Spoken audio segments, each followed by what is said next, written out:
there's new reporting that the Russians have hacked into some computer systems that manage U.S. federal court documents.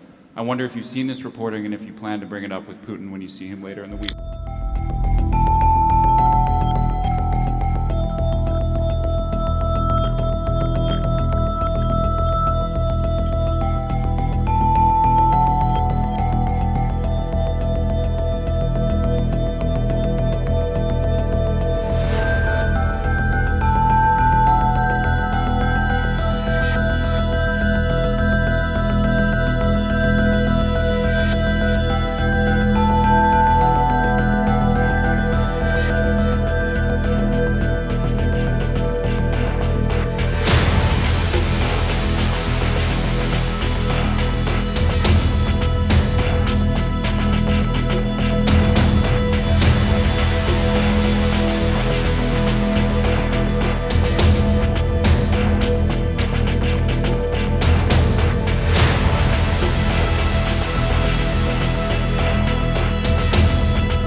Hi, sir. There's new reporting that the Russians have hacked into some computer systems that manage U.S. federal court documents. I wonder if you've seen this reporting and if you plan to bring it up with Putin when you see him later in the week. I guess I could. Are you surprised? You know, are you surprised? They hack in. That's what they do. They're good at it. We're good at it. We're actually better at it. But no, I have heard about it. I have heard about it. We had a very good call. He was on the call. President Zelensky was on the call. I would rate it a 10, you know, very, very friendly. I know the leaders because I was at NATO, as you know. I took it from 2% to 5%, 2% that wasn't paid, 5% that is paid, which is trillions of dollars in defense capability.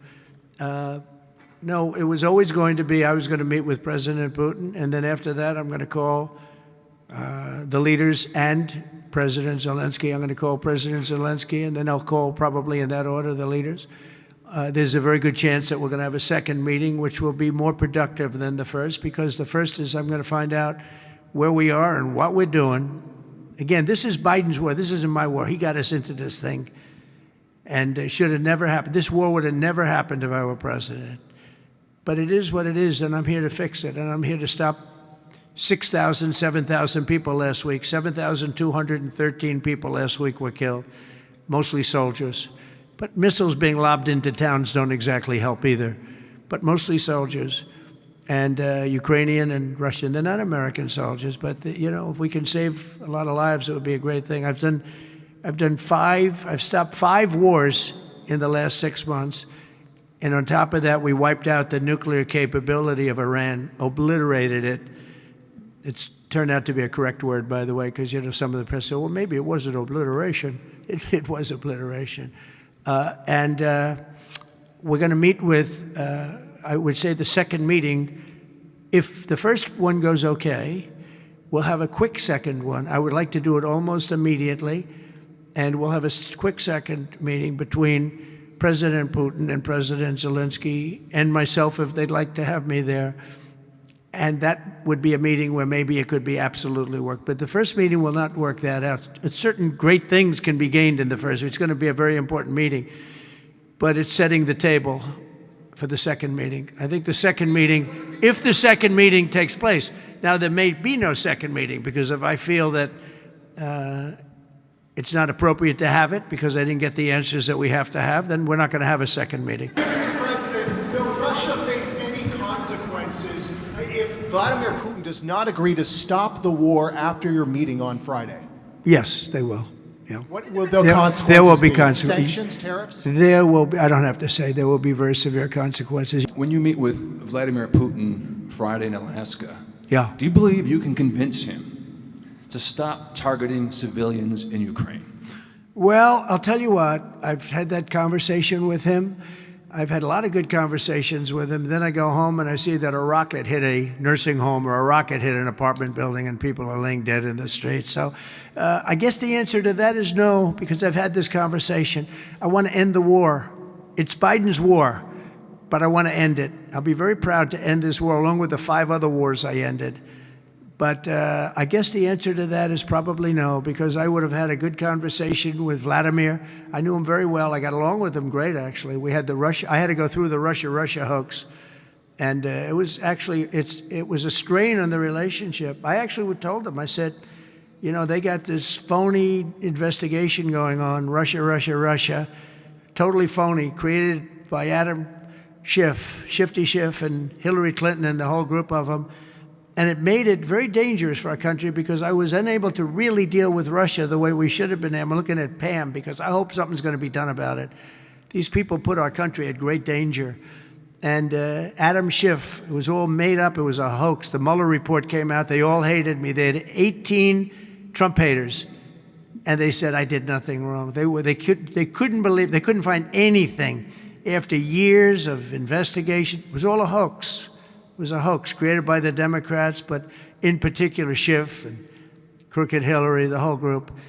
And now we've learned all the stuff that's come out over the last 2 months is incredible through intelligence. And hopefully something's going to happen with it. These are people that put our country in danger, in real danger. I want to thank you all very much. Thank you very much. Thank you.